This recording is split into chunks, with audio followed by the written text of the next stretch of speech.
நம்ம பிளட்டில் வந்து யூரியா, கிரியேட்டின் இது ரெண்டுமே வந்து அதிகமாக சேரக்கூடாது. அது நிறைய பேருக்கு தெரியும். இந்த பிளட் டெஸ்ட் எடுத்து பார்த்தாங்கன்னா யூரியா அண்ட் கிரியேட்டின் வந்து டெஸ்ட் பண்ணுவாங்க.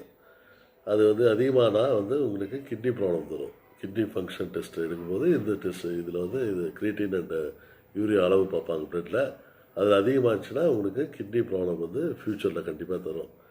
இதை நீங்கள் வந்து குறைக்கணும் அப்படின்னா வந்து நீங்கள் வந்து சுரக்காய் எடுத்துக்கோங்க. சுரக்காய் வந்து நீங்கள் எவ்வளோ சாப்பிட்றீங்களோ அவ்வளோ தூரம் வந்து உங்களுடைய கிரியேட்டின் அந்த யூரியா அந்த சத்தை வந்துட்டு அப்சார்ப் பண்ணிவிட்டு உங்களுக்கு எக்ஸ்க்ரீட் ஆகிடும். எப்படி சார் இது சொல்கிறீங்கன்னா வந்து சுரக்காயில் வந்து உப்பு கிடையாது. உப்பு சக்தி இல்லாதனால வந்துட்டு உங்களுக்கு பிளட்டில் இருக்க அதிகமான உப்பு சக்தி உப்பு லெவலை வந்து இது அப்சார்ப் பண்ணிடும். ஸோ அதனால தான் வந்து சுரக்காய் எடுத்துக்கணுன்றது. அதனால தான் சுரக்காயில் உப்பு இல்லைன்னு சொல்லுவாங்க. Take care.